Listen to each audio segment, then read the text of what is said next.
បងសូមនឹងស៊ី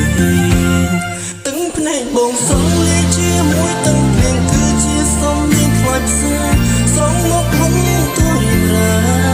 ព្រឹងក៏ស្នេហាយើងដើរដល់ភ្លេចឲ្យបងធ្វើបងស្រែកសុំចៃស្នេហាមកពីអូនវិញ